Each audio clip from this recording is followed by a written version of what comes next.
Bueno, lo digo así, a ver si se me oye ahora bien, supongo, más o menos.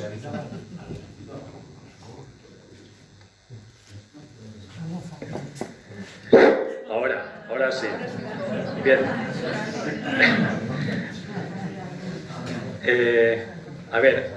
Nosotros, la logia masónica Mis Días está escrita a la obediencia que hay aquí en España, la gran logia simbólica de España, y bueno, pues estamos participando en esta presentación del libro de nuestro compañero aquí, Vicent Sampedro, y luego también estamos homenajeando un poco a Julio Cervera, que fue un gran masón, aparte de muchas otras cosas, como científico y demás. Voy a comenzar mi alocución tal como acostumbramos a hacerlo algunos masones. Normalmente, cuando empezamos una alocución, decimos al progreso de la humanidad, libertad, igualdad y fraternidad. Agradecer al Centro Republicano de Segorbe el poder compartir este acto de homenaje a la masonería segorbina y, como os hemos dicho hace un momento, en un local dedicado a un gran masón, el segorbino Julio Cervera, investigador, explorador, científico, profesor, inventor y militar. Este señor fue el primero que hizo una transmisión de ondas entre dos puntos, adelantándose a Marconi. Lamentablemente en este país acostumbramos a que las personas de nuestro país parece ser que no tienen importancia, sobre todo si además son incómodos al ser masón y a lo mejor tener una tendencia política que no es la que compartía el sistema, ¿no? Hoy contamos también con la presencia de un gran investigador, Vicent Sampedro, que nos presentará su libro aquí, que me han dicho, de Inhabilitación absoluta y perpetua, la represión franquista contra los masones en Castellón. Vicent ha estudiado e investigado exhaustivamente y escrito sobre la masonería, y es una opinión autorizada sobre este tema y los orígenes de la masonería en el País Valenciano. Y ya que estamos en un local republicano, deciros que la masonería siempre ha estado muy vinculada al republicanismo. De hecho, los lemas libertad, igualdad y fraternidad los ha hecho suyos y compartido con los republicanos. No podemos obviar que en la Primera República tuvimos a 3 presidentes que eran masones: Estanislao Figueras, Nicolás Salmerón y Francisco Pi y Margall. Y ya en la Segunda República, aparte de que había más de 100 diputados en las Cortes que pertenecían a la masonería, tuvimos muchos ministros, subsecretarios, directores generales y además militares. Se habla de que había 21 generales del ejército español que eran masones. Y eso, en fin, da mucho de sí, Y no podemos olvidarnos, por supuesto, de Manuel Azaña, que fue presidente de la República y se inició en masonería. No pasó del grado de aprendiz, eso sí que os lo puedo decir. Ese señor se inició, no sabemos por qué motivos, pero de ahí se quedó. Me imagino que al estar en temas políticos y de gobierno, pues no quiso meterse más por si acaso. La masonería, además de participar a nivel individual en los temas políticos del país, cada uno con su posible tendencia política, pues tiene como objetivos la búsqueda de la verdad, el estudio de la filosofía, las ciencias y las artes y el autoconocimiento alcanzado mediante el trabajo en uno mismo. En Segorbe tenemos constancia de 2 logias masónicas. La logia La Verdadera Luz, sobre el año 1887, y la logia Luz del Palancia, del año 1892, a la que pertenecía Julio Cervera y fue uno de sus fundadores. Es curioso que ambas logias en su nombre apelaban a la luz. La luz es un tema muy importante en masonería, ya que para los masones es sinónimo de verdad y conocimiento. Los aquí presentes podréis ver hoy en este evento diferentes collares útiles masónicos que se utilizan en nuestras cenidas y que hemos traído aquí, que están allí detrás en las mesitas. Y sin más, no quiero quitarle tiempo a nuestro protagonista de hoy, que es Vicent, y le paso la palabra. Muchísimas gracias.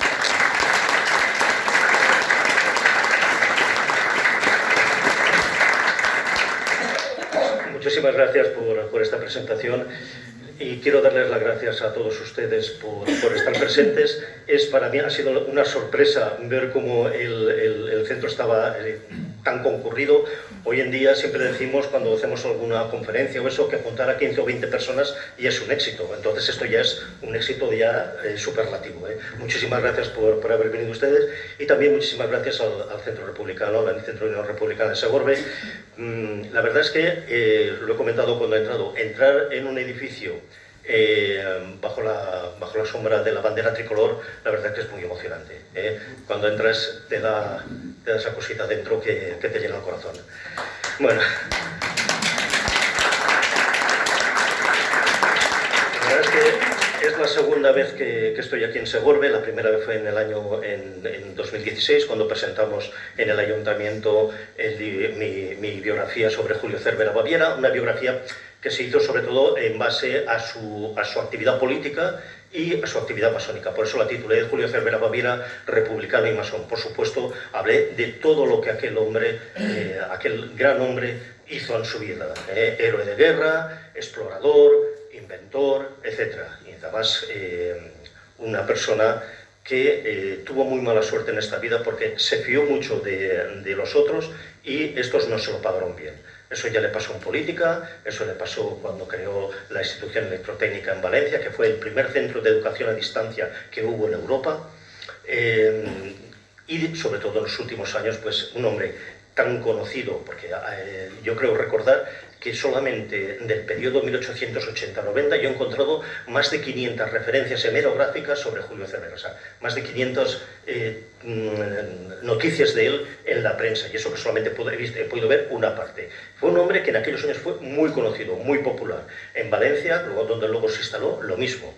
Fue diputado por Valencia en 1908, fue concejal del ayuntamiento, pero sin embargo ya en los últimos años de su vida una capa negra se extendió sobre él y murió solo, murió olvidado, murió en Madrid viviendo con su hija en 1927 de un infarto en plena calle. Y apenas hay alguna pequeña noticia en la prensa de aquel suceso. Pero sin embargo, afortunadamente, pues en primer lugar su localidad natal, Segorbe, lo ha recuperado, lo ha reconocido y lo ha puesto en el lugar donde tenía que estar. Yo siempre digo que si Julio Cervera hubiera nacido en Francia, en Bélgica o en Holanda, pues seguramente tendría estatuas en muchas ciudades y nombres de calles, etc. Pero tuvo la desgracia de nacer en España, tuvo la desgracia de ser hombre republicano en unos momentos que ser republicano era algo que no estaba bien concebido, y tuvo también pues, el ser masón, con lo cual buena parte de la sociedad, aquella sociedad intransigente, conservadora, muy clerical, lo despreció. E incluso llegó un momento, como explicaré después, que incluso se presionó para que el ayuntamiento de Segorbe, que le había reconocido como hijo predilecto, que le había dado el nombre de una calle, etc., después de su expedición al Sáhara, pues en 1892, por crear la logia, refundar de nuevo una logia en su ciudad natal, le quitó todos aquellos honores. Bueno, pues eso es las circunstancias de lo que era la España de aquellos momentos. Bien. En primer lugar, quiero hablarles pues, un poco, claro, lo que hemos venido es la presentación del libro. Este libro es el fruto de una parte de mi tesis doctoral que hice en la Universidad Jaume I, dirigida por la profesora Rosa Monlleo y por el profesor de la Universidad de Alicante, José Miguel Santacreu, sobre la aplicación de la ley de represión de la masonería y el comunismo en el País Valenciano, los casos de la provincia de Castellón y de Alicante. Bien, la parte de Alicante ha estado ya publicada también por la Universidad de Alicante. Este año pasado se ha hecho la segunda edición corregida y aumentada, porque tuve también la sorpresa de que se había agotado aquella edición, lo cual me dio una gran alegría. He podido... Siempre en este tipo de investigaciones siempre encuentras cosas nuevas, entonces en esta segunda edición he podido pues, aumentar algunas cosas, poner, en fin, yo creo que actualizarla, porque en el paso de estos 5 o 6 años de la primera a la segunda edición, pues la verdad es que había cosas que decir más. Y después, pues en el año 21, la Universidad Jaume I, que ya me había publicado el libro sobre Julio Cervera, entonces decidieron editarme esta otra parte de mi tesis doctoral. Y le puse este título. A mí me gusta poner títulos un poco así, que sean llamativos. Al libro de Alicante le llamé Los hijos de la viuda, que es una forma de que cómo se conocen los masones entre sí, cómo se reconocen.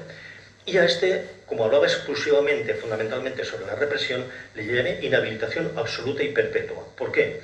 Porque la inhabilitación absoluta y perpetua era una de las accesorias que iban acompañando a las penas de prisión por las cuales fueron condenados los masones a través de la aplicación de la Ley de Represión de Masonería y Comunismo de 1 de marzo de 1940. ¿Qué era la inhabilitación absoluta y perpetua? Pues sencillamente la muerte civil de la persona. Quedaban inhabilitados para cualquier tipo de trabajo del Estado. Si eran funcionarios, quedaban expulsados de su puesto de trabajo. Si pertenecían a un colegio profesional, eran expulsados del colegio profesional. Y, ya les digo, significaba, al masón no solamente había que condenarlo y impresionarlo, sino que además tenía que desaparecer. Tenía que desaparecer o quedar en la más absoluta miseria, si pudiese. Entonces, todas las penas llevaban esto, llevaban esta accesoria.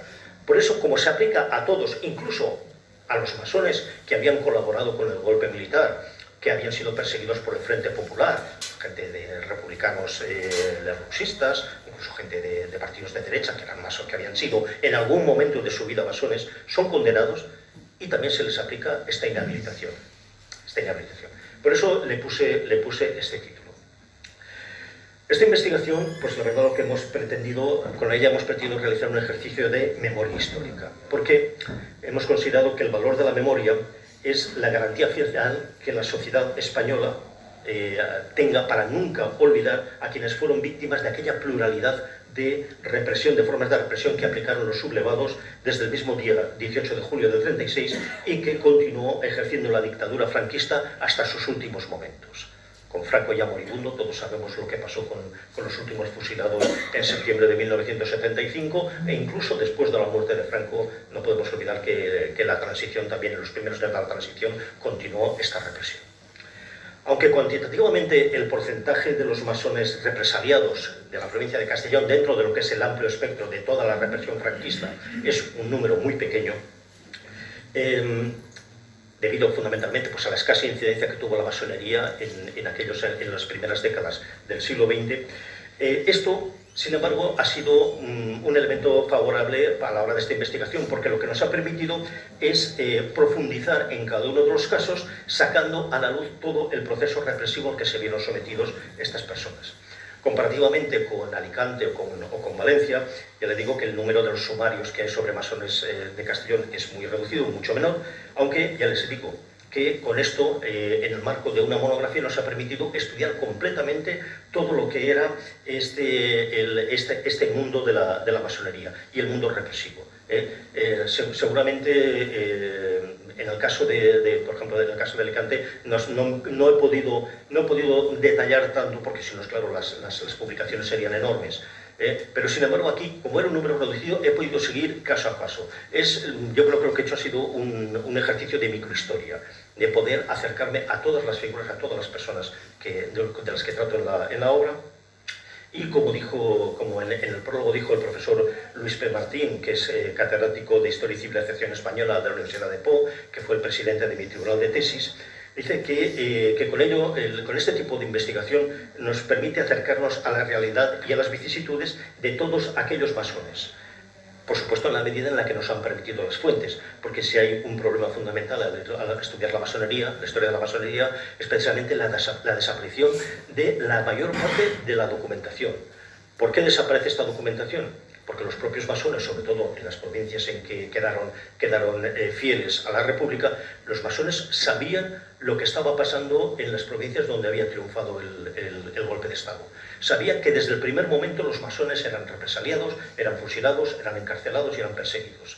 Esas noticias llegaban, lo vemos en la prensa de Valencia en el año 36, 37, lo que está pasando, por ejemplo, cuando conquistan Málaga, lo que pasa en el norte, la gente que se fuga de estas provincias y vienen con todas estas noticias. Sabemos, por ejemplo, que un masón muy importante de Elda, que en aquellos momentos era el gobernador civil de Zaragoza, gracias a unas personas que pueden fugarse de Zaragoza y pasar a la zona republicana, Ángel Vera Coronel, sabemos que fue fusilado, que fue ejecutado por haber sido gobernador civil y por haber sido masón. La metodología que he empleado, pues resulta que es la misma que utilizaron los represores franquistas. Es decir, hemos comenzado con las escasas noticias que tenemos, la escasa documentación que tenemos, los listados de las logias, los cuadros lógicos, que los masones se iban enviando de unas logias a otras como señal de reconocimiento y de amistad. Se enviaban el listado de los miembros y tal, y claro, estos listados que se enviaban a las provincias donde triunfó el golpe, porque en aquellas sí, en Andalucía, en el norte de África, en Galicia, etcétera, en Castilla, lo primero que hicieron las tropas sublevadas era entrar en los locales de las logias masónicas y requisar aquella documentación, y allí se encontraban listados de otras provincias, de las provincias valencianas, catalanas, de Madrid, etcétera.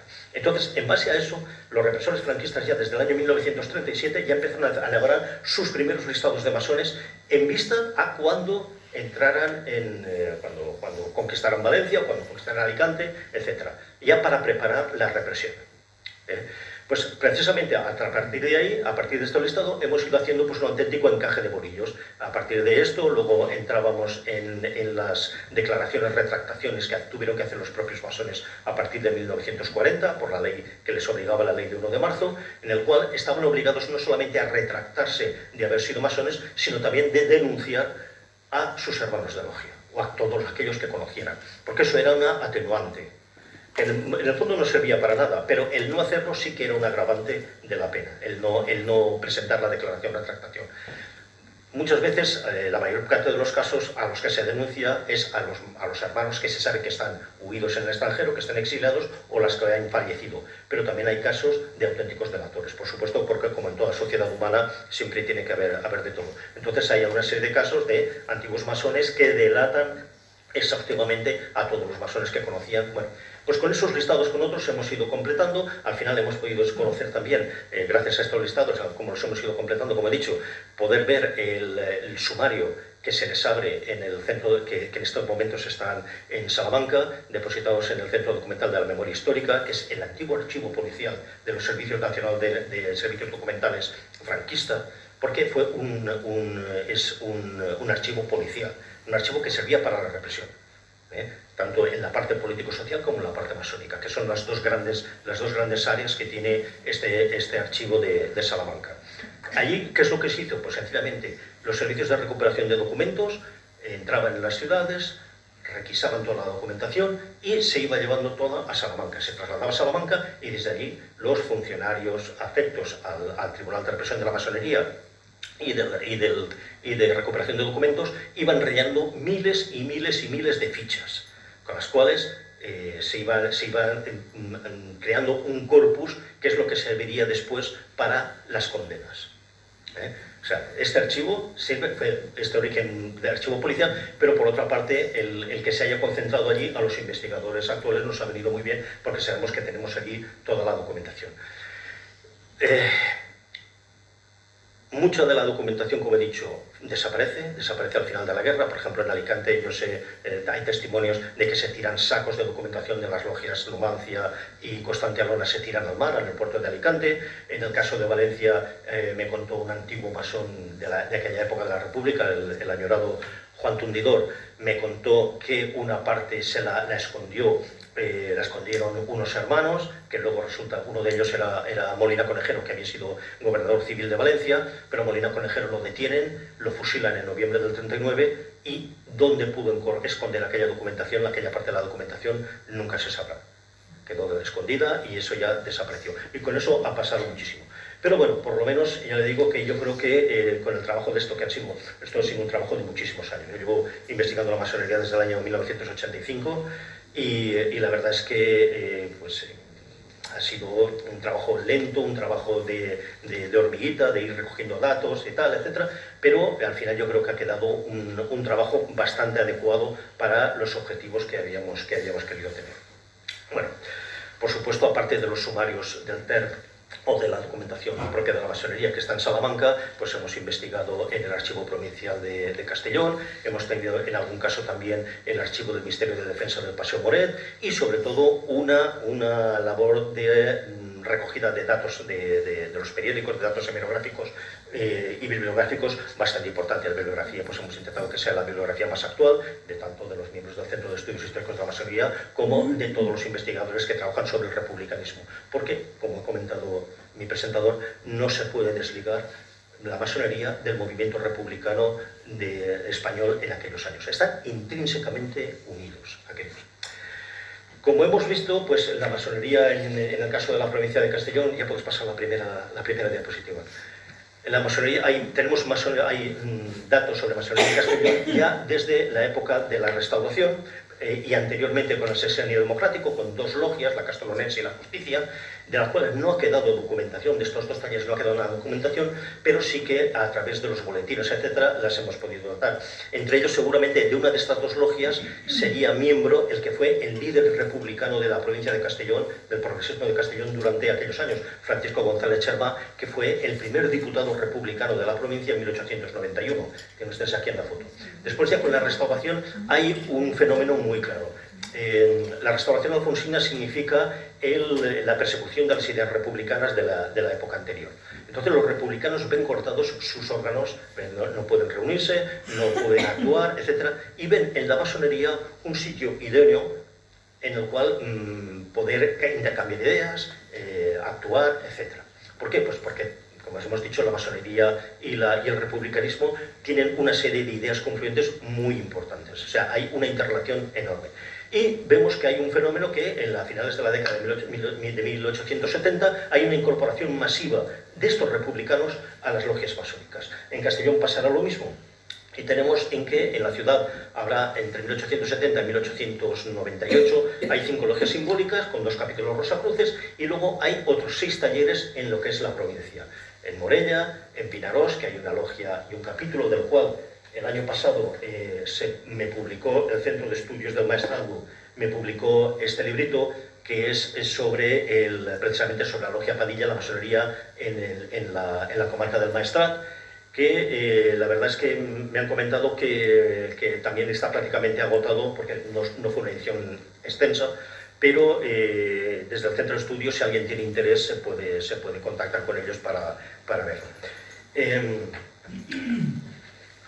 Ya les comento que hay estos, y hay como he comentado, un hecho fundamental, y es que buena parte de los dirigentes del republicanismo castellonense serán miembros de estas logias. Entre ellos, como me he dicho, González Chermá, y también, por ejemplo, el que será el líder del republicanismo del siglo XX, de las 3 primeras décadas del siglo XX en Castellón, Fernando Gasset La Casaña, que llegó a alcanzar el grado 30, que fue venerable maestro de la logia 3 Estrellas, y además el atisarta o presidente del capítulo Integridad. Los capítulos es un organismo masónico superior en el cual acceden los masones que tienen grados superiores al de aprendiz, compañero y maestro. Con los grados superiores ya accedían a los capítulos. Gasset fue, como he dicho, atisarto presidente de este capítulo Integridad. Luego, estos eran logias que pertenecían al Gran Oriente Nacional de España, que es una de las obediencias de aquellos momentos, y de la otra obediencia más importante, del Gran Oriente de España, hay un taller muy, muy interesante, que es la Logia Verdad número 182, que se instala en Castellón de la Plana en 1882.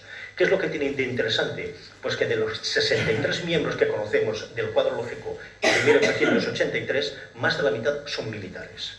Y esto es un fenómeno que es un fenómeno bastante extendido en aquellos momentos. Por ejemplo, en Alicante, en 1884, hay una logia que será una logia de militares, la logia Numancia. Son militares que pertenecen normalmente a alguno de los regimientos que estaban de guarnición, como en este caso todos eran miembros de estos regimientos. En Alicante, por ejemplo, el del regimiento de la Princesa, y son este segmento de los militares republicanos que provenían de la época del sexenio, que tienen como líder político a Ruiz Zorrilla, que es el republicanismo progresista, que serán los protagonistas de los diferentes pronunciamientos republicanos que se dan en los primeros años de la Restauración, 1883, etc., hasta llegar al pronunciamiento de Villacampa, que será el último, y rompiendo un poco lo que era lo que es un poco la idea de que el militar en aquellos años era un militar conservador, un militar, etc. No, había un segmento importantísimo del estamento militar que era republicano y que muchos de ellos ingresaron a la masonería. Y veremos que en el caso de Segorbe sucede exactamente lo mismo, como ahora les comentaré. Entre los miembros de estos, del republicanismo, de los dirigentes del republicanismo castellonense, pues tenemos personajes como Emilio Santa Cruz, como José Cortés, Enrique Dávalos, Matías Ferrer, Carlos Llinás, José Martínez Barrajón, Francisco Fletcher, Sebastián Esparbucer, Vicente Sos Ferrando, que es el padre de Vicente Sos Bainat, o Vicente G. Amarillo, en fin. Buena parte de los dirigentes del republicanismo estarán en masonería en la década de 1880 y los primeros años de 1890. Sin embargo, a partir de 1891-92, la masonería en Castellón entra en una crisis muy importante porque, debido a varios aspectos, pero uno de ellos, quizás el más importante, es la ofensiva clerical contra la masonería. Y en el caso de Castellón hay un presbítero, el expresbítero de la Iglesia de la Sangre, Wenceslao Balaguer, que decían que había sido sargento durante las guerras carlistas en el año 74, en una de las partidas carlistas que se establecieron en Tarragona. Wenceslao Balaguer es un hombre profundamente obsesionado contra la masonería y lo que se dedica, él crea una revista que se llama la revista La Verdad, en la cual hay una sección dedicada a denunciar a los masones, pero ya con nombres y apellidos. Normalmente el masón, la reunión pues, en las tenidas, es una organización, la masón es una organización discreta, y más en aquellos momentos en que por un amplio segmento de la sociedad española estaba muy mal visto ser masón. Pero lo que hace Wenceslao Balaguer, tiene toda una red de confidentes, normalmente, fundamentalmente serán los curas párrocos de los pueblos donde hay alguna logia, etc., gente de los casinos católicos, etcétera, que le van dando noticias. Y entonces él lo va publicando. ¿Y qué es lo que hace? Pues, fulanito de tal, médico, masón de la logia Padilla de Vinaroz, ningún católico debe de ir a su consulta. Fulanito de tal, comerciante, ningún buen católico tiene que acudir a su tienda, etcétera. Una presión social enorme, en la cual algunos de los masones no pudieron resistir, entonces tuvieron que hacer incluso retractaciones públicas delante de él o delante del cura párroco, incluso del obispo de aquí de Segorbe, retractaciones públicas de haber pertenecido a la masonería sencillamente porque se les arruinaba la vida. Pues esto sucederá también, por ejemplo, pasará lo mismo aquí en Segorbe con la logia, sobre todo con los miembros de la primera logia, que es la Verdadera Luz. Podemos pasar un par más. Sí, vale, bueno. Bueno, aquí, antes de hablar ahora creo que voy a hacer un inciso de lo que es la presentación del libro y hablarles un poco de la masonería en Segorbe. Y bueno, mi primer acercamiento fue a través de la figura de Julio Cervera Baviera. Como les digo, esta es la biografía que me publicó la Jaume I, la Universidad Jaume I en 2015. Pasamos al siguiente. Y hablarles un poco de Julio Cervera. Bueno, Julio Cervera, él se inicia cuando está en la Academia de Ingenieros de Guadalajara. Él se inicia en una logia que se llamaba Albarfáñez, que estaba ya establecida en Guadalajara, en 1879. Y ya curiosamente escoge un nombre simbólico muy acorde con él, Volta. El nombre simbólico es una tradición de la masonería española, que es escoger un nombre ficticio de alguien al que, pues, o bien que se le tiene mucha admiración, un personaje histórico, personaje político, no sé, por ejemplo, hay gente que se llama libertad, o que se llama simbólico fraternidad, etc. Algunas de las ideas de las que se admiran. Y es así como normalmente se conocían entre ellos. Y él, claro, como ingeniero militar, y al mismo tiempo en aquellos momentos el ser oficial de ingenieros significaba al mismo tiempo tener la carrera de ingeniero civil. Es que era muy importante, eran unos estudios muy complicados, lo mismo que los estudios de artillería. Eran las dos ramas del ejército más técnicas que existían en aquellos momentos. Entonces él escoge el simbólico Volta porque pues, Volta había sido uno de los grandes precursores de la física, etcétera, etcétera. Bueno, ya en 1890 Julio Cervera ya será grado 33, que es el grado más alto dentro del rito escocés antiguo y aceptado. Él tiene una carrera muy importante, como ya se conoce, en el norte de África. Él es un africanista convencido, hablaba perfectamente el árabe. Él en 1884 hace un recorrido por Marruecos, por todo Marruecos, una expedición importante, y sobre todo en 1886 él establece una expedición en lo que es el actual Sáhara español, por todo el desierto, que será después lo que servirá para que España reclame ese territorio y tenga ese territorio como colonia. Allí en Marruecos se funda varias logias, sobre todo por ejemplo la Logia Luz de Marruecos, y será el organizador de un Gran Oriente de Marruecos, será su gran maestre en 1890, que al año siguiente se integrará en el Gran Oriente Español. Y cuando se integra en el Gran Oriente Español pasará a ser delegado del Gran Oriente Español en la región valenciana y sobre todo, y por supuesto, miembro del Supremo Consejo del Grado 33. En agradecimiento a todo lo que había hecho hasta ahora, será nombrado miembro del Gran Oriente Español en diciembre de 1891. Él participa en la fundación cuando está aquí, entre 1891 y 1893, él está entre Valencia y Castellón, y él participa en la creación de varias logias, por ejemplo la Logia Los Oncerronos de Buñol, y también en la refundación de la Logia de Segorbe. Pertenece a otros organismos masónicos superiores, etc. Y hay una parte muy importante. Después del relativo fracaso de sus experimentos en base a la telegrafía sin hilos, porque él es fundamentalmente lo que está trabajando, la telegrafía sin hilos.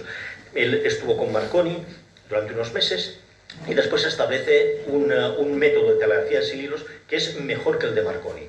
Él hace primero la conexión entre Cádiz y el Monte del Hacho de Ceuta, y después en 1903, a principios de 1903, está aquí en el Cabo de la Nao y que intenta la conexión también de telegrafía sin hilos entre Alicante y la isla de Ibiza. ¿Y qué es lo que pasa? Que es el momento en que consigue la reproducción de la voz humana, reproducción del sonido. Entonces, eso es la base teórica fundamental para la radio. Por eso se le considera el doctor Faust, que es en una tesis doctoral en la Universidad de Navarra, que es el primero que habló de todo esto, lo considera el auténtico inventor de la radio por delante de Marconi. Pero, ¿qué es lo que pasaba en España en aquellos momentos? Y además él, que era una figura ya tan conocida, porque él no se podía callar nunca. Él, por ejemplo, en 1891 tiene una célebre conferencia en Madrid en la que denuncia la política que está llevando España en las posesiones del norte de África, la zona de Melilla, etc. Y dice que son los franciscanos los que están dictando esa política. Y eso estalla un escándalo.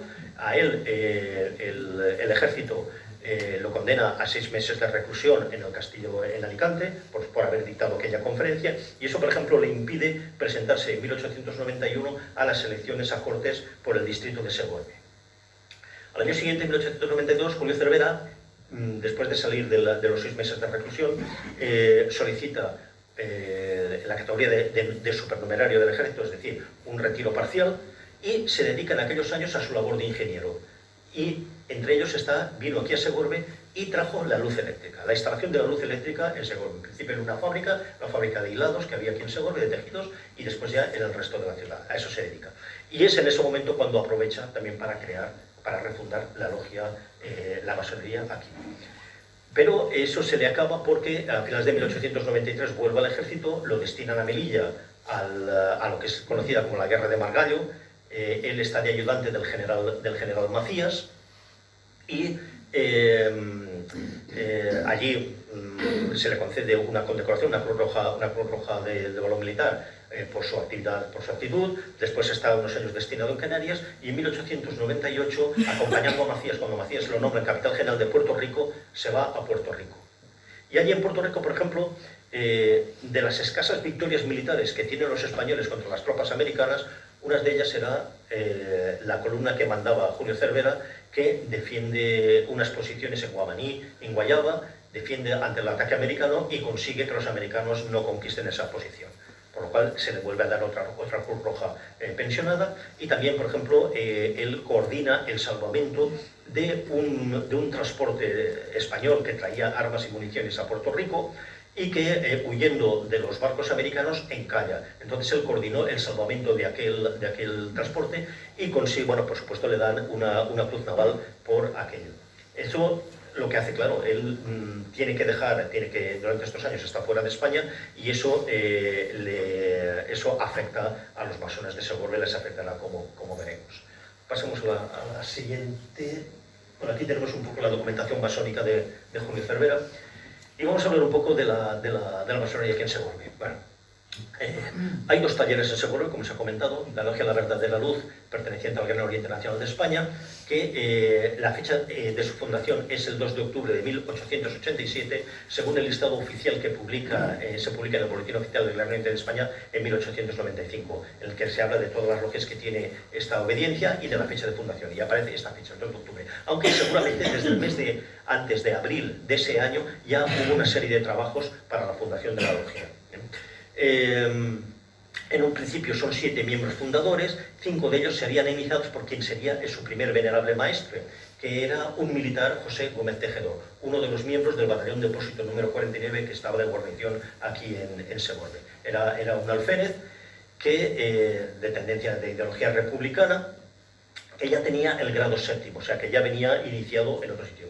Hay otro, el que será su primer vigilante, que es otro militar, Manuel López. Este ya no lo he podido... De José Gómez Tejedor sí que a través del anuario militar de España de 1892-93 se ha podido seguirle un poco la pista, porque luego ya, por ejemplo, en el año 95 pasa a Filipinas, etc. Como les he dicho, los masones militares tenían un problema, y es que normalmente el tiempo de guarnición que estaban en determinadas zonas era un tiempo relativamente corto, o si se producía algún ascenso, indefectiblemente eran trasladados, tenían que pedir un nuevo destino. Entonces, por eso permanecían muy poco tiempo en el taller. Bueno, fundamentalmente los miembros de la logia serán, como he dicho, serán unos militares y otros serán gente de aquí de Segorbe. Yo creo que republicanos todos, pero sin embargo no he podido encontrar ninguna noticia sobre ellos, ni en la prensa. Lo he estado buscando y no he podido encontrar. Curiosamente, por ejemplo, en el caso de Vinaroz, los miembros de la masonería, muchos de ellos serán dirigentes del Partido Republicano de Vinaroz, o bien de los progresistas, o bien de los posibilistas, de los federales, aparecen entre los comités. Sin embargo, por ejemplo, en el comité del Partido Republicano Progresista de Segorbe, de 1886, entre sus miembros no hay ninguno de los miembros de la logia. O sea, vemos por sus profesiones pues que hay algún comerciante, hay algún propietario, en fin, también hay pues silleros, etcétera, gente trabajadores, en fin, deben ser un poco trabajadores también acomodados, no eran obreros, porque para ser masón pues había que cotizar. Entonces era complicado, pero bueno, esto es lo que había. Y entre ellos, bueno, el primer cuadro lógico que tenemos ya es de enero de 1888, que será con 12 miembros, que hay 5 altas con respecto al primer cuadro lógico de abril del 87, y hay una baja, y el resto serán iniciados en esta época. Otro de los personajes importantes que será iniciado será Cándido Mayén, que es otro militar, será capitán del batallón del depósito, aquí, que después será el primer venerable maestro de Luz del Palancia.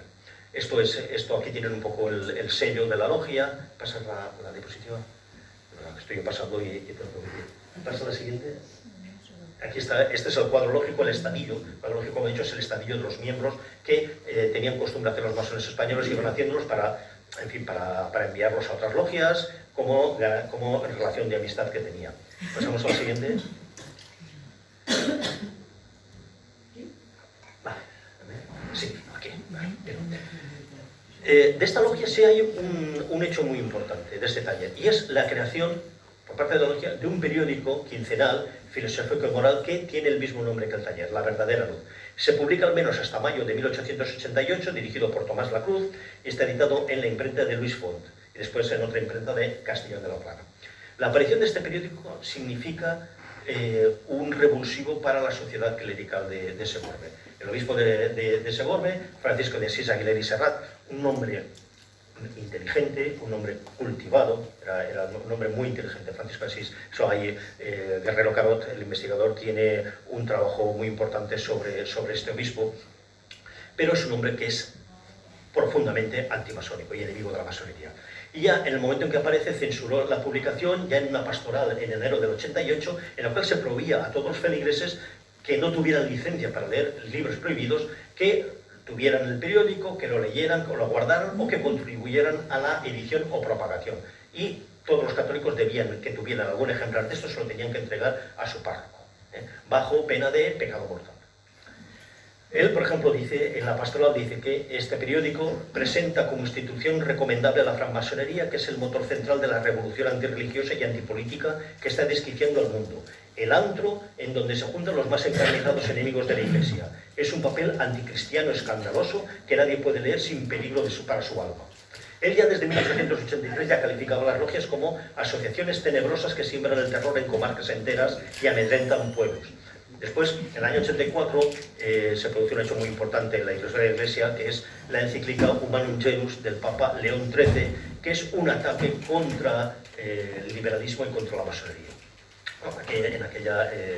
Es un poco el punto de partida de la gran ofensiva clerical y católica contra la masonería en todo el orbe católico.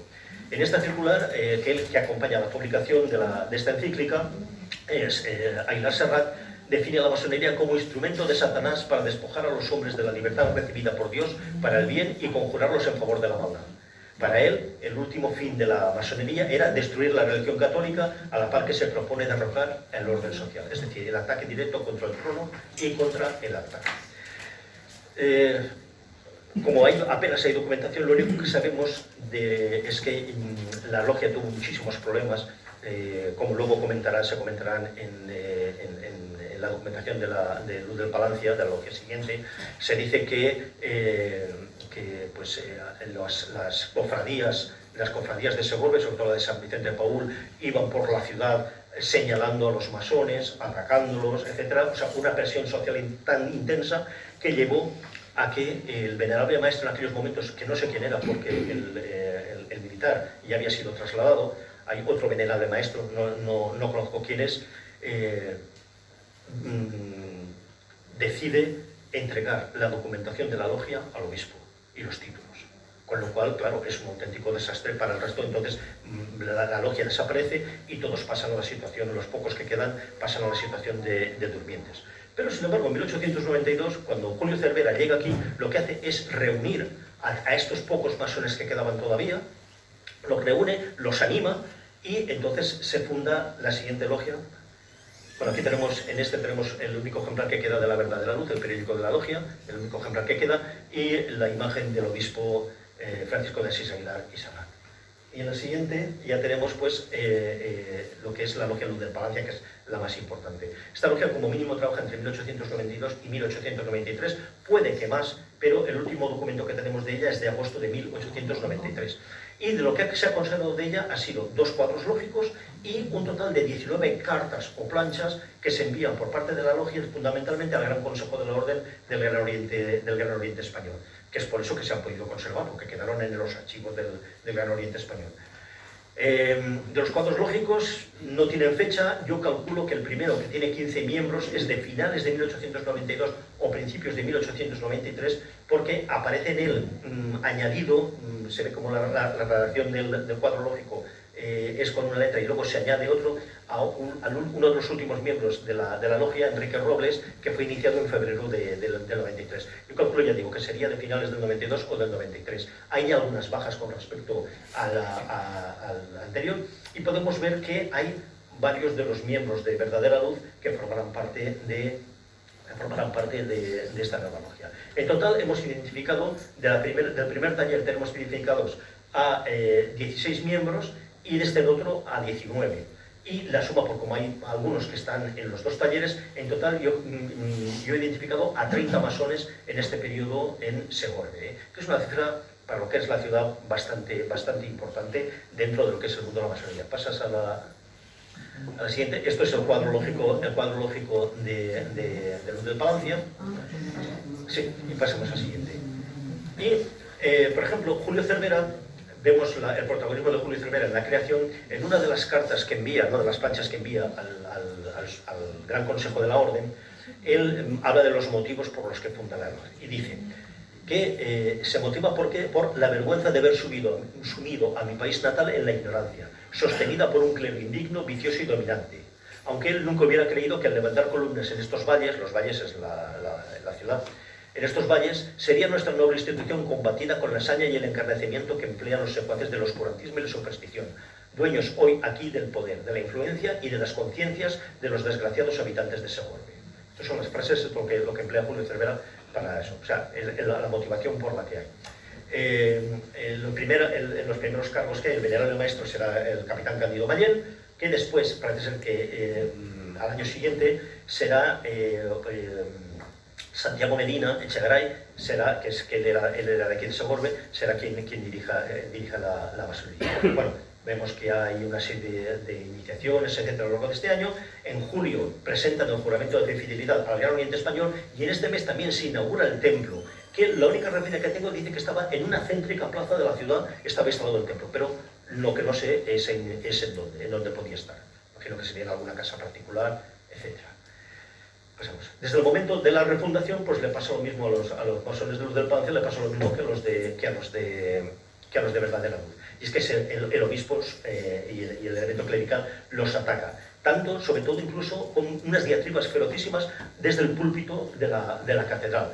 Hasta el punto que en julio de 1892, Julio Cervera y algunos de los masones se presentan en una de las misas que celebraba el obispo y protestaron airadamente en la celebración por los ataques que hacía contra la masonería. Entonces, y para defenderse, Julio Cervera publicó un opúsculo que se tituló Cartas de un católico y masón grado 33, que era la defensa de la masonería en Segorbe. Yo no sé si esta obra estará en la Biblioteca Nacional. Yo no he podido encontrarla. No he podido encontrarla, pero sí que sería muy interesante poder tenerla. Por ver cómo eran los motivos, que Julio Cervera es un hombre muy inteligente, cuáles eran los motivos de defensa que hizo contra eso. En una de las cartas que envía Julio Cervera dice: todos los hermanos de la Luz del Palacio están dispuestos a sostener con valor la lucha en esta ciudad episcopal donde prosperan 16 canónigos y más de 60 curas, con un seminario que vomita a decenas los sectarios del retroceso. Tienen estos gran influencia entre los habitantes y las mujeres. Las cofradías, como he dicho antes, sobre todo la de San Vicente de Paúl, recorren las calles y plazas procurando por medios rastreros hacer todo el daño posible a los hermanos en sus familias, intereses y en sus personas. A raíz de la publicación de las cartas de este opúsculo de Julio Cervera, el obispo realiza una nueva pastoral contra la masonería y se dice, pues eso, que corrió por esta ciudad del rumor, de esta tecnología masónica, por una persona a quien nos y vosotros habíamos distinguido con pruebas de especial cariño. Pero nos limitamos a precaver a los fieles de esta capital, explicándoles el principio revolucionario y los fines irreligiosos de la francmasonería, la sentencia tan grave con que nuestra Santa Madre, la Iglesia, la ha condenado, y las penas en que incurren los que se afilien en la secta y la protejan. Pero la masonería se puso de manifiesto buscando agitada que le imprimiesen una hoja contra el obispo. Habla de eso, del opúsculo de Julio Cervera. Y luego él llega a rematar en esta pastoral diciendo que la masonería, iglesia de Satanás, levantada por el espíritu del mal para combatir y arruinar si pudiese a la Iglesia Católica.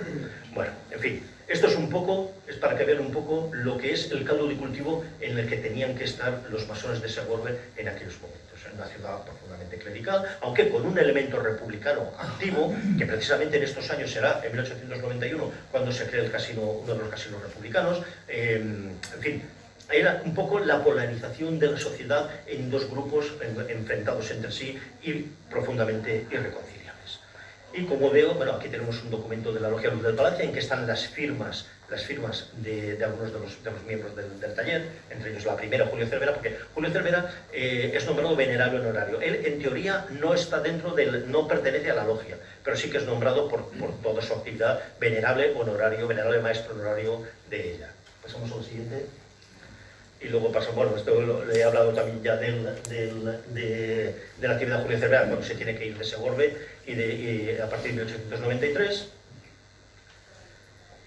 Y bueno, y luego ya pues con esto ya un poco acaba, no sabemos muy bien cuál es el fin de la logia. Me imagino que teniendo en cuenta que en estos años, 1893-94, hay una crisis generalizada, como he dicho, de la masonería en Castellón, buena parte de las logias, la mayor parte de las logias desaparecerán, etcétera, pues creemos que lo que les sucede a Luz del Palacio es lo mismo. Además, hay un hecho fundamental, y es que en 1896, cuando se produce la insurrección en Filipinas, la prensa y el gobierno de Cánovas del Castillo acusa a la masonería de ser la instigadora de aquel movimiento revolucionario y también de apoyar a los rebeldes de Cuba. Hasta el punto que en agosto de ese año la policía entra en la sede del Gran Oriente Español y en la sede del Gran Oriente Nacional de España, requisa la documentación, detiene a varios masones. Miguel Moraita, que es el gran maestro del Gran Oriente Español, que es diputado republicano, se salva porque en aquellos momentos estaba tomando las aguas en el sur de Francia. Y durante unos meses la persecución es muy grande. La actividad de la masonería en España prácticamente desaparece durante estos años por la persecución policial del gobierno conservador, de Cánovas del Castillo. Solamente se empieza a recuperar de nuevo, empiezan a volver trabajos. Hay algunas logias que se salvan, por ejemplo, Federación Valentina de Valencia o Constante Alona de Alicante. Hay algunas que continúan de una manera bastante irregular, pero continúan trabajos, pero muchísimas otras logias desaparecen. Entonces, todo esto, esta persecución política unida a la persecución social, etcétera, hace que desaparezca la masonería, y en el caso de Castellón sí que ese final es absoluto, hasta el punto de que se produce una ruptura completa. En muchos casos, antiguos masones de los años 1890, de 1880, vuelven a la actividad a principios del siglo XX, pero en el caso de Castellón, ninguno. Aquí en Castellón se crea un nuevo taller. Pasamos. El primer taller será en Nules, en 1905, el Triángulo Hijos de la Severidad, pero no tienen ningún nexo de conexión con la masonería castellonense. Hijos de la Severidad eran miembros de la Logia Severidad de Valencia, que eran de la zona y que deciden crear un triángulo. Un triángulo es un organismo masónico más pequeño. Si para una logia para constituir una logia se necesitan 7 maestros masones, en un triángulo con 3 maestros ya es suficiente. Entonces es como si fuéramos una entidad menor que luego, si va creciendo, se convierte en logia. En Nules se crea esto, que dura hasta 1911. Después, cuando desaparece este taller, estamos durante 10 años sin masonería en la provincia, hasta que otra vez en Nules se crea el Triángulo de la Montaña número 1. Aquí hay un elemento que es muy importante en mi punto de vista, y es la figura de Vicent Tomàs i Martí. Vicent Tomàs i Martí es un joven médico de Artana que vivía en Valencia, se inicia en la masonería muy joven, en la Logia Federación Valentina, después es uno de los fundadores de la Logia Germanías, y es uno de los referentes del valencianismo político. Es el creador de los Aplecs de Vichy, el que a través de una revista llamada El Cri de la Montaña habla de aquel valencianismo, del intento de la entidad valenciana, como sí, es uno de los padres del valencianismo político de aquellos años. Y él, que es masón y masón bastante importante en Valencia, yo creo que tiene mucho que ver en la creación de esta, porque tanto su hermano como su tío serán de los fundadores del Triángulo de la Montaña de Nules. Y además, él siempre tenía aquella referencia de la Sierra de Espadán, la montaña, su revista se llama El Cri de la Montaña, y es entonces por lo que se le pone también este nombre a la logia. Yo creo que es muy significativo, Logia de la Montaña número 1. Pero sin embargo, Vicent Tomàs i Martí muere muy joven, en 1924, este año cumplimos el centenario de su fallecimiento. Muere creo que es de tifus, tenía 25 años en aquellos momentos, muy joven. Y con su muerte pues es una gran pérdida, yo creo, siempre he considerado una pérdida enorme para lo que es el movimiento político valencianista y para la masonería. En este año también se crea un pequeño triángulo en Castellón de la Plana, que prácticamente no tiene ninguna actividad. Solamente uno de sus miembros la continúa de manera ficticia para su propio aprovechamiento personal y político. Y en Villarreal, en 1924, se crea una logia, que es la Logia Sol Naciente. Toda esta masonería no llega, ninguno llega a la década de 1930. Incluso hay unos intentos de crear una logia empurriana auspiciados por un gran masón castellonense, que es Vicent Marco Miranda, que es uno de los redactores del Pueblo y que será diputado republicano en las tres legislaturas de la Segunda República, que en aquellos momentos era el gran maestro de la Gran Logia Regional del Levante. Intenta crear con los miembros de Nules, etc., una logia murriana, pero no tiene futuro y no se llega a crear. Y luego ya el último taller que tenemos durante la guerra, en estos años, será uno que se crea en 1935 en Torreblanca, que es el Triángulo Francisco Ferrer y Guardia, que tampoco tiene ninguna, porque su fundador es un masón de Torreblanca que había sido iniciado en Barcelona y había llegado toda su vida masónica a Barcelona, vuelve a su pueblo y crea un pequeño triángulo del que no ha quedado apenas documentación, solamente hemos conocido a dos de sus miembros, precisamente a través de la represión franquista. Bueno, tenemos aquí a uno de los cuadros lógicos del Triángulo de la Montaña, para que vean, otro de la logia Sol Naciente, entre ellos está su decreto, el decreto de disolución de la logia en el año 28. ¿Por qué desaparecen estos talleres? Pues, como les he comentado, durante la dictadura de Primo de Rivera pasa lo mismo que había pasado en los primeros años de la Restauración. La persecución política contra el republicanismo hace que muchos de los que serán los jóvenes dirigentes que crearán la Segunda República ingresen en la masonería. Por ejemplo, en el Triángulo de Nules tenemos a Rafael Arnau, que será el primer alcalde republicano de Burriana, o en la logia de Villarreal tenemos a quien será el alcalde republicano desde el 31 hasta el 36, que era Uso Jarque. Pero, sin embargo, cuando ya en los últimos años de la dictadura, yo creo que esta gente, muchos de lo que hacen es que prevalece la actividad política, porque ya se ve el fin del régimen y el cambio hacia un nuevo régimen que será la República, entonces se va abandonando la actividad masónica en favor de la actividad política. Y esto se dará sobre todo a partir de 1931, esto yo lo he visto en Alicante y en Valencia. ¿Por qué? Pues porque muchos de los miembros de la masonería serán los dirigentes creadores del Partido Republicano Radical Socialista, serán de Acción Republicana, etc. Y muchos de ellos serán cargos importantísimos dentro del nuevo régimen republicano. Gobernadores civiles, directores generales, algún ministro, etc. Entonces, la actividad política primará sobre la masonería, entonces ya no tiene ese crecimiento tan grande de la masonería aquí en el País Valenciano como se tuvo en los primeros años 20. Pero, por supuesto, continuará. Pero en Castellón ya no. En Castellón ya decimos que ya acaba la actividad masónica en la provincia, acabará con este pequeño triángulo de Torreblanca que desaparece precisamente cuando las tropas franquistas ocupan Torreblanca en la primavera de 1938.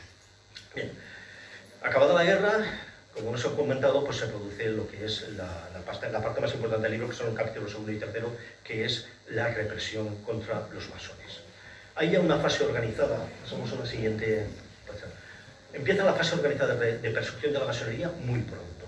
Ya con los primeros decretos, ya hay alguno del 13 de septiembre del 36, firmado por el general Cabanellas como presidente de la Junta de Defensa Nacional de Burgos, otro decreto de actividades masónicas, por ejemplo, el capitán general de Canarias, el general Ángel Doya, en la que se prohíbe a los masones, a los rotarios, a los teósofos, dice que son todo actividades contrarias a la ley, y los acusa de crimen de rebelión, y se obliga a que se conserven todas las piezas de identidad, los emblemas, los recibos, etcétera, bajo multa, y se confiscan los inmuebles. Entre ellos, por ejemplo, se confisca lo que es el templo masónico más importante que hay en España en aquellos momentos, que estaba en Santa Cruz de Tenerife. Es un templo que ahora en estos momentos se está restaurando, porque luego fue confiscado, primero quedó Falange y luego se utilizó como farmacia militar, pero se ha conservado. Es un edificio magnífico, magnífico. En el caso, por ejemplo, de Valencia, el templo de todas las logias común que estaba en la calle Conde Montornés fue requisado, luego se utilizó como viviendas de alquiler y ahora en estos momentos es un solar. O en Alicante, el templo de Constantiolona y de Numancia también fue requisado, y en los años 60 pues se derribó la casa y se construyó una finca y tal. Por supuesto, todas estas requisas tenían un beneficio económico. ¿Para quién? Pues para los gerifantes del Estado, para Falange, para quien fuera. La verdad es que, igual que se ha devuelto el patrimonio, se puede devolver el patrimonio a los sindicatos, a los partidos políticos durante la transición, a la masonería no se le ha devuelto ningún patrimonio. Y, por ejemplo, en el caso de Alicante, yo tengo la escritura de propiedad de la casa, que se compró en el año 35. Pues eso fue un patrimonio que desapareció por completo. Claro, el problema sería decir quiénes son los herederos de aquel patrimonio. Eso es quizás lo más difícil de dilucidar, pero bueno, pero en fin, hubo como digo, el régimen franquista fue muy ladrón, y sobre todo se castiga a los vencidos. No solamente se les castiga con penas de cárcel, etcétera, sino también se les castiga económicamente a través de las incautaciones y de la ley de responsabilidades políticas. La ley de responsabilidades políticas, que es del 9 de febrero del 39, un poco antes de terminarse la guerra, en la que se declara fuera de ley a todos los partidos y agrupaciones que habían integrado el Frente Popular y también a todas las logias masónicas. Esto ya es una ley. Es una ley que ya se les declara fuera de la ley y todavía no había terminado la guerra. O, por ejemplo, tenemos casos como la ley de 20 de diciembre de Jefatura del Estado sobre cementerios civiles.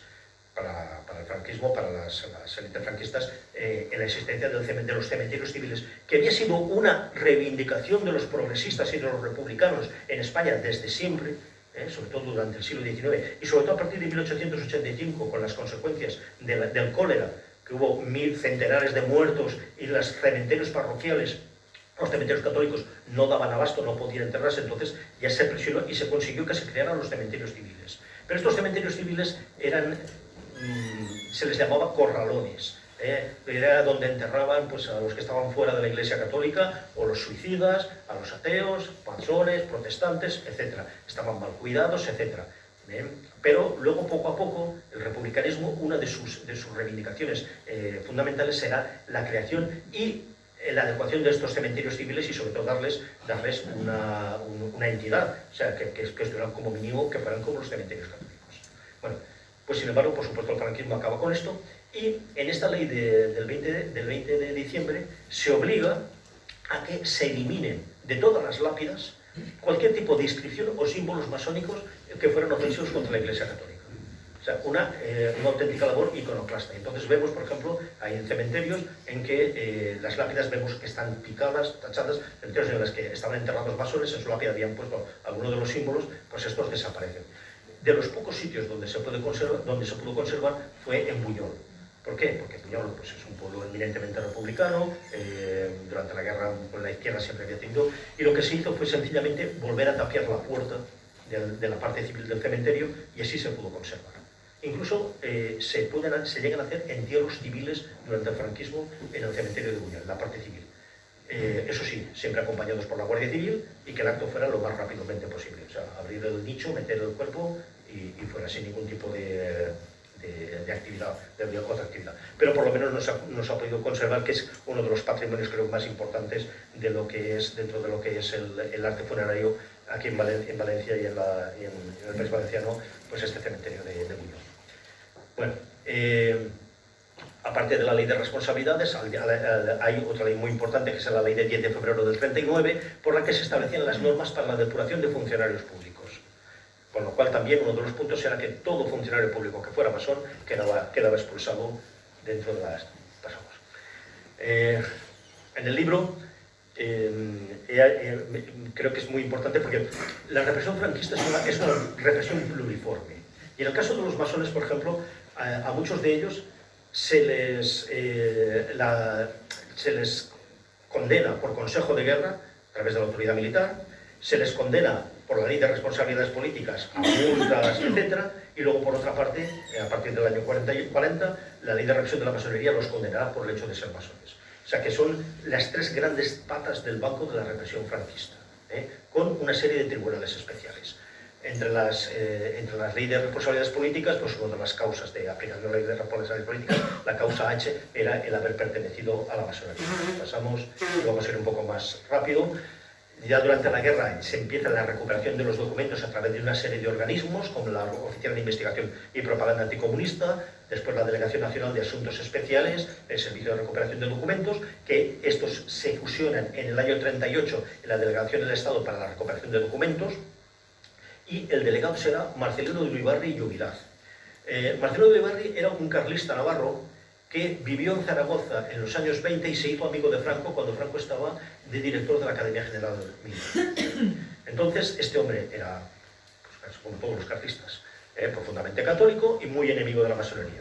Franco lo coloca como director, como delegado del Estado de recuperación de documentos, cuya misión era establecer comisiones, que es lo que les he comentado, que iban y se quedaban con toda la documentación de partidos políticos, de sindicatos y también de la masonería. Se concentraban en Salamanca y empezaba la labor policial para las causas que se iban a abrir contra ellos. Por ejemplo, en Alicante hay una delegación provincial, hay otra delegación provincial en Valencia, y aquí en Castellón se establece en Vinaroz, cuando se conquista Vinaroz en abril del 38, también se establece una delegación de recuperación de documentos allí. Y en el año 44 todas estas delegaciones se convierten en la Delegación Nacional de Servicios Documentales, cuyo presidente será otro de estos personajes siniestros que había durante el franquismo, que fue el coronel Planas de Tobar, que fue gobernador civil de infausto recuerdo de Valencia creo que fue en 1939-40, fue el gobernador civil. Un personaje también, un franquista acérrimo y bastante, en fin, no lo vamos a calificar. Pasamos a la siguiente.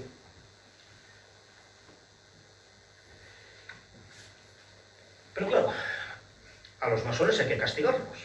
¿Por qué? Porque la masonería encarnaba todo lo contrario a lo que las fuerzas que se sublevan en julio del 36 representan. Absolutamente todo. Pero ser masón en España no era delito. Incluso a partir de 1887, con la ley de asociaciones con el gobierno de Sagasta, se creó una ley de asociaciones en la que los masones redactan sus estatutos y los presentan ante el gobernador civil y pues se convierten en una asociación legal. No hay ningún problema con esto. Pero en el año 36 hay que castigar a los masones. ¿Cómo se les castiga? Pues eso es un problema para los represores franquistas. Pero en primer lugar se les aplica el bando de guerra y se les fusila directamente. Como pasa en Andalucía, como pasa en el norte de África, pasa en Galicia o pasa en esto. Se fusila, pero quizás menos de lo que luego la propia masonería ha querido ver. Hay que poner cada cosa en su contexto y en su sitio. Solamente en Andalucía, por ejemplo, se ha hecho un estudio en el que hay unos 300 masones que mueren a causa de la guerra o en la posguerra, o en esto, unos 300 de los unos cuantos miles que eran en aquellos momentos. En el año 38 se decide juzgar a los masones de Salamanca. Y entonces Franco encarga a un catedrático de Derecho Penal de la Universidad de Salamanca un informe para que de alguna manera tener una base jurídica para poderlos castigar.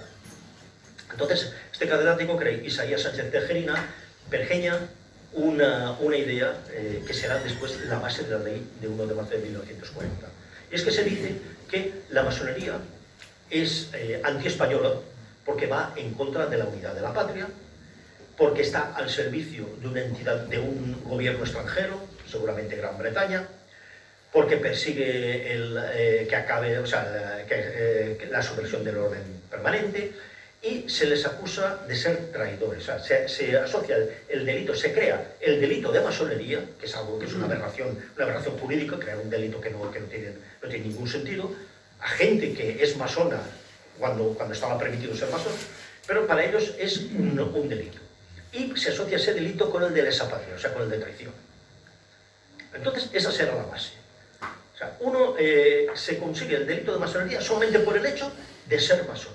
Con eso ya es suficiente. Y se castigará después a todos los masones, vivos, exiliados, muertos, a todos se les castigará solamente por el único y exclusivo hecho de haber sido iniciados en la masonería. Eso es un poco la base de lo que será la ley de 1 de marzo. En un principio, Franco quería poner la pena de muerte para los masones de alto grado, pero hay una serie de presiones, tanto dentro del propio gobierno franquista, como, por ejemplo, del nuncio del Papa, del nuncio del Vaticano en España, Monseñor Tigonacci, presionan diciendo que es una barbaridad. Estamos en el año 40, ha estallado la Segunda Guerra Mundial, Inglaterra veía con muy malos ojos este tipo de condena a muerte por hecho de ser masón. Entonces Franco en principio se la tiene que envainar, pero en febrero del año 40 saca la nueva ley. Ahí ya no aparece la pena de muerte, pero sin embargo sí que se les castiga a los masones de alto grado con el máximo castigo que recoge la ley de enjuiciamiento criminal de aquellos momentos, la pena máxima, que eran los 30 años de reclusión mayor. Entonces se dice en el articulado de la ley, se dice que son masones todos los que han ingresado en la masonería y no han sido expulsados o no se han dado de baja de la misma o no han roto explícitamente toda relación con ella. Y no dejan de serlo aquellos a quienes la secta ha concedido su autorización, anuencia o conformidad bajo cualquier forma o expediente para aparentar alejamiento de la misma. Es decir, muchos masones de la masonería siempre se dice que es difícil entrar, pero es muy fácil salir. Pides la plancha de quite y te vas, y dejas de ser masón y ya está, y quedas como masón durmiente. A otros masones se les expulsa por cualquier delito, por cualquier cosa que hayan podido hacer, se les irradia. Pues bueno, pero para el franquismo, para la ley, nadie deja de ser masón, aunque haya dejado de ser masón y tenga su documento, en ningún momento. Los delitos de masonería, en un principio la ley será de represión de masonería y el comunismo. Se enlazan estos dos términos cuando no tenían absolutamente nada que ver. Pero, porque además a los comunistas ya se les castigaba a través de los tribunales militares, a través de los consejos de guerra. Pero aquí se dice, bueno, yo siempre he pensado que esta ley, una de las partes más importantes, era castigar a los exiliados. Al exiliado no se le puede condenar el Consejo de Guerra. Si se le aplica la ley de responsabilidades políticas, si está fuera, pues a no ser que la familia se haya quedado aquí y tenga que pagar la multa, tampoco la van a conseguir. Pero es una forma de condenarlos para en el caso de que se les echara el guante o que volvieran a España y estuvieran condenados ya. Por eso, por ejemplo, los primeros sumarios de la ley de represión de masonería y comunismo, ¿a quién castiga? A los principales dirigentes de la República, incluido Negrín, Diego Martínez Barrio, Álvarez del Valle. Algunos son masones, pero otros no. Negrín nunca fue masón. En fin. Pero esto, y yo siempre he pensado que es esto. Es una manera de tener castigados, o sea, de tener condenados por la ley a estos masones a los que no se han podido capturar. Y luego, por supuesto, los demás. Poco a poco, la ley, sí que hay algunos casos, hay varios expedientes acusados de comunismo, por ejemplo, hay varios en los años 50, acusados del delito de comunismo, pero fundamentalmente es una ley antimasónica, hasta el punto de que en principio hay dos tribunales de instrucción y luego se crea uno tercero para perseguir precisamente los delitos de comunismo, pero esto al final acaba haciendo también sumarios de delitos de masonería. Y, como he dicho, las penas serán, solamente por el hecho de ser iniciado, 12 años y un día de reclusión menor, y si se establecía una serie de agravantes, por ejemplo, haber pertenecido a organismos masónicos superiores, haber participado en asambleas nacionales o esto, tener altos grados, etc., la pena podía llegar, como he dicho, hasta los 30 años de reclusión mayor. Además, en la ley se obligaba, como comentado, que a todos los masones tenían que presentar una declaración de retractación, y hay un modelo de esta que se publica en el Boletín Oficial del Estado el 30 de marzo. Un modelo que era el que tenían que seguir todos ellos y presentarlo en un plazo improrrogable de unos meses, hasta entre mayo y junio del 40, presentarlos ante el gobierno civil. Pasamos. Y dentro de la ley, por supuesto, está la creación de un tribunal especial, que era el que iba a ver todas las cosas de masonería. La composición tenía que ser un presidente designado por el jefe del Estado, que en principio será Marcelino de Ulibarri, mientras se va creando el tribunal en el año 40, hasta que empiezan las primeras actuaciones en el año 41, pero ya cuando empiezan las actuaciones se nombra al teniente general Saliqué, que era uno de los militares que se habían sublevado, de los principales militares sublevados, el que se subleva en Valladolid. También tiene que haber un jerarca de falange y 2 letrados designados de la misma forma.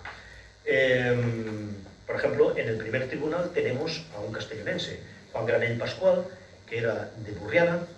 Este hombre había sido diputado tradicionalista en las elecciones del 33, un hombre también profundamente antimasón, que luego, en fin, y lo ponen como letrado. Luego vemos en la composición, por ejemplo, que entre los vocales, tanto los presidentes como los vocales, es el ala más dura del franquismo, el ala más dura de verdad, con gente como el general Rada, como el general Uzquiano,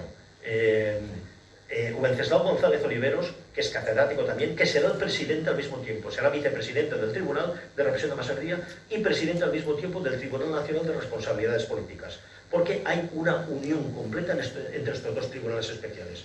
Cuando el Tribunal de Responsabilidades Políticas sabía de alguien que era masón, pasaba inmediatamente la información al Tribunal de Represión de la Masonería y Comunismo para que se le incoara sumario. O sea, yo siempre he dicho también que menos mal que en aquellos momentos no tenían ordenadores. Porque si los llegan a tener, aún así, la labor que hacen los represores franquistas es algo tremendo, es una labor de chinos. Y todo a base de miles y miles y miles de fichas y luego de ir confrontando estas fichas. Por supuesto se dan errores, que en algunos casos algunos masones se benefician. Por ejemplo, hay un masón de Valencia en el que se le llamaba Jesús Ballester Labrador, Claro, este señor no existe, pero es que no era Jesús Ballester, pero labrador era su oficio, pero se le aparece así. Hay otros casos, por ejemplo, en que se confunden padres con hijos, como el caso de Villarreal, Vicente Chust, que es el fundador de la Logia de Villarreal, se le hincó a sumario, pero este hombre había muerto en el año, ya después de la guerra, pero en el año mismo, en el año 39, y de repente ese sumario se confunde y se continúa con su hijo, que también se llamaba Vicente Chust, que también había sido masón, pero que era un hombre que además había sido masón durante un tiempo con su padre, cuando era jovencito, pero que luego evoluciona políticamente hacia la derecha, están a punto de fusilarlo incluso porque deserta del ejército republicano, etc. Pero estas cosas. Casos también, por ejemplo, de esas confusiones de nombre y tal. Esa es la única manera que tienen algunos masones de librarse de esto. Algunos, porque la gran mayoría, un porcentaje enorme, un 90 y mucho por ciento de los masones españoles serán castigados por esta ley. Y se crean 3 juzgados de instrucción, como he dicho, y el tribunal está en funciones hasta que en febrero del 64 se hace el decreto de supresión, porque es reemplazado por el Tribunal de Orden Público, el famoso Tribunal de Orden Público, que será el gestor de la represión franquista de los últimos años del franquismo. Todas las actividades de este tribunal, del Tribunal de Represión de la Masonería, pasarán al Tribunal de Orden Público. Pero el mismo Franco, por ejemplo, en sus declaraciones, en aquellas conversaciones que tenía con su primo hermano y ayudante, el general Franco Salgado Araujo, que luego, al principio de la transición, hizo un libro con mis conversaciones privadas con Franco. Hay un momento en que una de esas conversaciones le dice que el tribunal va a desaparecer porque ya no quedan masones a los que castigar, y entonces es tonto que esté ahí. El tribunal estaba instalado en el Paseo del Prado en Madrid, en una relación directa con los servicios documentales de Salamanca, que le pasaban toda la información, que le iban pidiendo, etc. Y así pues se organiza la represión. Pasamos a la siguiente. Aquí tenemos algunos de los miembros del tribunal, como he dicho. El general Saliquet, el segundo presidente, general Cánovas, que le sustituye en el año 45, Marcelino de Ulibarri, por supuesto vestido de franquista, el general Rada, el general Solans, etc. Y luego, por ejemplo, de aquí de Castellón hay una figura también bastante que será vocal del tribunal ya en los años 50, que será Fernando Herrero Tejedor, que será luego ministro secretario general del movimiento, un poco ya el último factotum, que murió de un accidente muy extraño, un accidente de esto, y que veremos que fue además el padre político de los personajes de la OCDE, como Martín Villa, como el propio Suárez o como Rosón, etc. Que precisamente en esta foto está Herrero Tejedor, y justamente detrás pues están Martín Villa, Rosón y Suárez, vestidos de monarquista, están ahí. Pues Herrero Tejedor durante unos años fue también miembro, otro conocido dirigente franquista como fue Elola Olaso, que fue luego vocal delegado nacional de deportes, etc. El sector duro, porque sí que hay una cuestión, y es que ser miembro del tribunal estaba bastante bien pagado.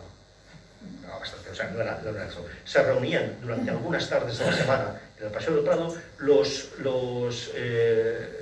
las vistas solían durar unos 20 minutos, porque ya venía todo preparado por el juzgado de instrucción, se presentaba el reo, se le decía si tenía algo que alegar, y automáticamente el tribunal aplicaba la pena que había propuesto el juzgado de instrucción.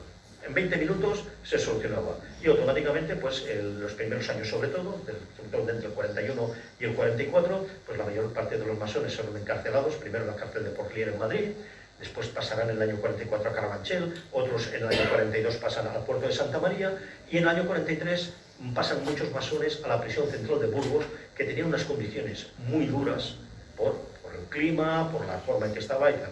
Bueno, pues allí esos son los destinos de los masones. Sin embargo, a partir del año 44-45, muy pocos masones son encarcelados. Ya la mayoría se les condena, se les da la prisión atenuada en su domicilio, eso sí, con la obligación de presentarse 3 veces al mes ante la Guardia Civil, ante la policía, ante los juzgados, etc., hasta que se sustanciara el recurso, porque dentro de la ley sí que había la posibilidad de presentar un recurso ante el tribunal, ante el gobierno, y el propio tribunal en las sentencias muchas veces consideraba que la pena, por ejemplo, pues más solamente por ser iniciado, pues la pena era, la consideraban que era notoriamente dura, Entonces se proponía una conmutación. En muchos casos se conmuta pues, a lo que era la inhabilitación absoluta, o por ejemplo si se había condenado 12 años, pues se condenaba a 6 meses y un día, o 6, en fin, penas inferiores que quedaban compensadas por el tiempo de prisión domiciliaria. Hay casos, por ejemplo, como el de Vicenç Osbainat, el famoso paleontólogo que ahora tiene la avenida que está enfrente de la Universidad de Jaume I, lleva su nombre, que es solamente por hecho él se esconde durante cuando acaba la guerra, y en el año 48, claro, ya la situación parece que está un poco más calmada, lo contratan porque era geólogo y paleontólogo, era geólogo, lo contratan en unas minas en Extremadura, él allí por ejemplo es el creador del Museo Paleontológico de Mérida, y lo que le pasa es que el tribunal lo localiza en el año 54-55 y entonces lo condena. Cuando cumple ya la pena, cuando ya se le da, ya acaba de cumplir la pena de prisión domiciliaria que había tenido, ese mismo año le dieron el Premio Nacional de Ciencias Naturales. En fin, si pasamos la siguiente, tenemos unas imágenes. La verdad es que hay un pintor valenciano, Manuel Biglietti, que estuvo encarcelado por ser masón, y él nos da, a través de lo que era el papel de la barbería, hojas que tenían en la barbería, él haciendo dibujos de lo que era la realidad. Entre ellos, por ejemplo, está la imagen de lo que es el juicio que se le sometió delante a los miembros del tribunal, con el Cristo arriba, el fiscal y él, o por ejemplo imagen del patio de la prisión de Porlier, o de la séptima galería de Carabanchel, que es donde estaban encerrados los masones. Bueno, ya compararé, porque ya veo que me estoy extendiendo demasiado. Por terminar, hemos estudiado en el libro un total de 69 sumarios del Tribunal de Represión de la Masonería que afectan a 72 masones castellonenses o relacionados con Castellón. De los 36 masones que hay, de los 5 talleres que se crean en la ciudad, hemos tenido acceso a 29 sumarios, porque hay otros que no los localizan o que sencillamente no han sido identificados como masones, entonces no se les juzga. La mayor parte de las penas, como veremos, vamos haciendo el estudio detallado persona por persona de todo el sumario en el libro, y vemos que casi la mitad serán condenados a 12 años y un día de reclusión.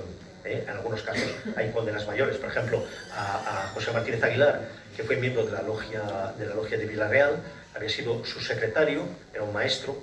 Este hombre además fue, es un dato curioso, una buena parte de los miembros de la logia serán los fundadores del Villarreal Club de Fútbol, entre ellos Martínez Aguilar, que será el secretario de la entidad en los primeros años.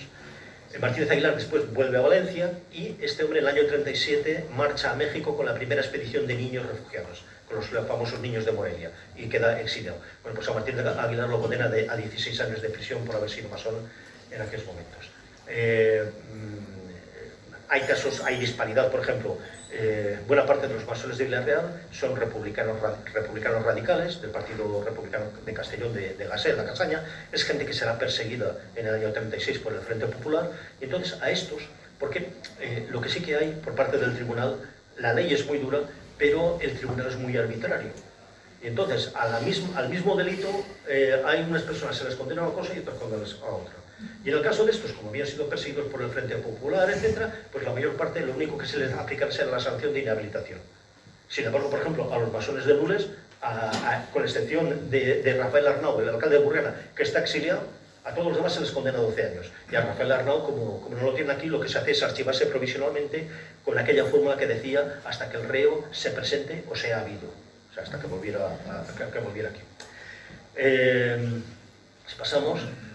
En el estudio también, claro, son 36 los masones, pero lo que hemos hecho ha sido averiguar también qué es lo que pasó con los masones del siglo XIX, y hago una muestra de 11 sumarios de masones del siglo XIX, que serán condenados en algunos casos, aunque hiciera 40 o 50 años que habían sido masones, y muchos de ellos ya habían fallecido. Por ejemplo, los masones de la Vall d'Uixó eran todos condenados por eso, gente que ya no quedaba con vida ninguno. Aquí aún pillan a dos. Aún pillan de estos masones del siglo XIX, por ejemplo, a un famoso médico de Castellón, el doctor Vicente G. Amarillo, que había sido masón en Valencia, está vivo y lo condena. O a Tiburcio Bertomeu, que también había sido, que también era de la Vall, pero que había sido masón en Valencia. Y se da el caso de la única mujer condenada por delito de masonería. se llamaba Genoveva Cuevas, era natural de Caudiel, pero vivía en Valencia, había sido masona en algunas de las logias del Grau de Valencia, entre 1890 y 92, su marido había sido masón también, y la pobre mujer, ya con más de 80 años, se encuentra con que se le establece un sumario por delito de masonería, pero ella, mientras la instrucción, fallece durante la instrucción del sumario. Entonces, con lo cual, pues no, ya no, vamos, se archiva este sumario. Y de lo que sí que serán bastante importantes será precisamente de masones de Castellón o relacionados con Castellón, que serán miembros de logias de fuera de la provincia. Ahí es donde tenemos a muchos dirigentes políticos y a gente de bastante importancia. Por ejemplo, tenemos 6 de los diputados de la provincia de Castellón, de las tres legislaturas republicanas, serán condenados por masonería.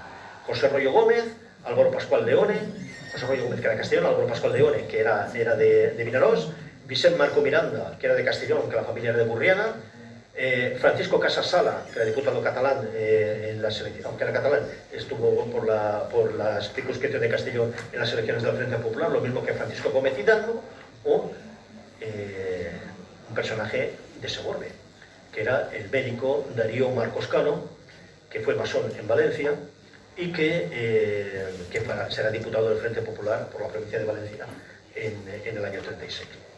Por ejemplo, hay también 3 gobernadores civiles de la provincia durante la República que serán condenados por masonería, y personalidades, pues como he dicho, como Vicente Sosbainat, como el Joan Bautista Pascual Leone, que es hermano de Álvaro Pascual Leone. Álvaro fue diputado y Joan Bautista, por ejemplo, fue el fundador del Partido Republicano Radical Socialista en Valencia, uno de los fundadores. Militares como el coronel Eliseo Chordà, o personajes de la talla de Miquel Peña Masip, dirigente de Acción Republicana, que había sido masón en Valencia también, o el caso del alcalde socialista durante la Guerra Civil en Castellón, José Castelló Tárrega, que es acusado de masonería, pero sin embargo no es masón. Sí que se iniciará la masonería en el exilio en México. El primer sumario, ya del año 41, fue contra Vicente Chust, de Villarreal, que además era el fundador de la logia, y los últimos sumarios, por ejemplo, que tenemos que afectan a masones castellonenses, los tenemos en épocas tan tardías como, por ejemplo, la actuación contra José Abud Fernández, que se le hincó un sumario en el año 45, pero se archiva porque está en paradero desconocido. Él se había escondido en Carcaixent y permanece durante muchísimos años en paradero desconocido hasta que es localizado, y se le reactiva el sumario en 1963. Y en enero de 1964, cuando ya el tribunal ya había desaparecido, sale la resolución. Lo que pasa es que era un hombre, ya tenía entonces 78 años, y por esa elevada edad se sobresee el sumario. Pero, por ejemplo, a Emilio Caballer, que era de la Vilabella, es masón en Alicante, y a este hombre se le condena en 1962 a la pena de 12 años, o sea, prácticamente antes de ayer. Pasamos, aquí tenemos los gobernadores civiles, que eran Francisco Escolá, Antonio Navarro Sánchez de Úbeda o José Jorge Vinaixa, 3 de los gobernadores civiles. Y la siguiente, pues aquí tenemos he puesto a los diputados con las penas. Por ejemplo, a Casasala, como lo fusilaron en Teruel el 1 de agosto del 36, se le sobresee definitivamente porque sí que tenía el certificado de defunción de que lo habían fusilado los propios franquistas. Casasala fue el que organiza la columna que sale desde Castellón intentando tomar Teruel, y los guardias civiles que la llevaban los traicionan en la Puebla de Valverde, los detienen y se llevan a él y a los militares que dirigían la columna, se los llevan a Teruel y los fusilan prácticamente enseguida, el 1 de agosto del 36. Gómez Hidalgo, Pascual, el caso de Vicente Marco Miranda, pues a Vicente Marco Miranda lo condenan a 30 años en rebeldía. ¿Por qué? Porque Vicente Marco Miranda en marzo, a final de la guerra, se esconde y permanece escondido primero en Valencia, después en Burriana, en el pueblo de su familia, y luego ya vuelve a Valencia a morir, muere en el año 46. Él, en sus memorias, siempre dice que una de las causas que hace que continúe como un topo, continúe escondido por la familia, es precisamente porque ya está condenado por la condena de 30 años de reclusión por la masonería. Fue un masón muy importante. Él, junto con Francesc Soto y Mas, son los 2 masones más importantes de los años 30 en Valencia. El caso de José Royo, pasamos al siguiente, porque esta lo quiero poner. José Royo será un personaje, es uno de los científicos más importantes de España en aquellos momentos, es el maestro de Vicent Sosbainat, será director del Museo Paleontológico, director del Museo de Ciencias Naturales de Madrid, profesor de la Universidad Central, durante la guerra fue director general de Minas y Combustibles, tiene una actividad política muy importante, es el fundador de Acción Republicana, el partido de Azaña en Castellón, diputado en las constituyentes del 31, será fundador de Izquierda Republicana de Castellón, masón muy importante en Madrid, y se exilia en Colombia y posteriormente en Venezuela, donde muere en el año 61. El Tribunal de Represión de la Masonería lo condena a 20 años en rebeldía. Y él continúa, allí en el exilio continúa su actividad masónica. Y esta es una fotografía que me hizo llegar su familia con los atributos masónicos en Colombia, en los años 50, porque él continúa siendo masón. Y por último ya pues hablamos de los dos personajes de Segorbe, de Darío Marcos Cano, simbólico viriato. Médico que nació aquí en Segorbe en el año 87, fue miembro de la Logia Federación Valenciana de Valencia, no tuvo una actividad muy larga, fue un grado tercero, al menos entre el año 24 y 1925. Él era el republicano blasquista, fue concejal de Valencia en el año 22, en el año 31 es uno de los fundadores del Partido Republicano Radical Socialista y será vocal del Comité Ejecutivo, candidato en las constituyentes del 31, en el año 33 director general de Minas, de mayo a septiembre subsecretario del Ministerio de Agricultura, Industria y Comercio y seguramente en algún momento, cuando el ministro estaba ausente, ocupó interinamente el cargo de ministro de Agricultura en el gobierno de Azaña, en los últimos años de Azaña. En el año 34 se afilia a Izquierda Republicana, por la cual fue diputado por la circunscripción de Valencia en la candidatura del Frente Popular en las elecciones del 36. Durante la guerra ocupa el cargo de subsecretario del Ministerio de Obras Públicas, dimite en mayo cuando acaba el gobierno de Largo Caballero y vuelve a ocupar el cargo en abril del 38. Darío Marcos Cano, cuya nieta tenemos el honor de conocer y de estar aquí presente, Darío Marcos Cano se exilia en Francia en unas condiciones muy penosas, se ve obligado a trabajar como peón nocturno en una fábrica y allí adquiere una congestión pulmonar que hace que fallezca en Toulouse el 20 de enero de 1940 con apenas 52 o 53 años. El TERN, por supuesto, por haber sido masón, en principio tiene una acusación de un tal Darío Marcos, se abren unas diligencias previas, que luego se reconoce que es Darío Marcos Cano, el conocido diputado, y se le abre el sumario en 1948, pero como no se sabe nada de él y no está presente, se archiva provisionalmente. Y el último personaje es Juan González Sevilla. Juan González Sevilla es un fotógrafo y pintor catalán, masón en dos logias de Barcelona, miembro de Estat Català, que precisamente por la persecución que sufre en Barcelona se instala en Segorbe en 1942 y abre un estudio de fotografía en esta misma plaza, aquí en la plaza de Cueva Santa, que es el famoso, conocido en aquellos años como Estudio Núria. Era un nombre muy catalanista, entonces quiso poner un nombre de raigante catalana, no quiso poner su nombre en las fotografías y entonces siempre ha firmado como Fotos Núria. Está aquí en Segorbe hasta el año 52, durante 10 años, hasta que se va a las Islas Canarias. En el año 43 se le incoa un sumario por delito de masonería, se le condena a 12 años y un día en régimen de prisión atenuada y hasta el año 46 el Consejo de Ministros le conmuta la pena por lo que he dicho, por la inhabilitación absoluta y perpetua. Este hombre, por ejemplo, fue el impulsor aquí en Segorbe de la exposición de dibujo y pintura, que se llama la exposición de dibujo y pintura de Segorbe, que tuvo muchísima tradición durante muchos años. Era un muy buen pintor. Cuando se va a Canarias, porque un hijo ya se había establecido allí, se dedica luego ya exclusivamente a la pintura, abandonó la fotografía, pero es un hombre que ya en Barcelona ya tenía un reconocimiento como pintor bastante importante. Esta fotografía es un autorretrato que se hace él precisamente con la paleta de dibujo. Y pues es otra de las víctimas. Entonces la he querido poner, que aparece en el libro. No tenía la fotografía la he conseguido ahora, pues consultando una de las obras de Guerrero Carot sobre los fotógrafos de Segorbe de la época, pues lo he podido encontrar y he querido ponerlo.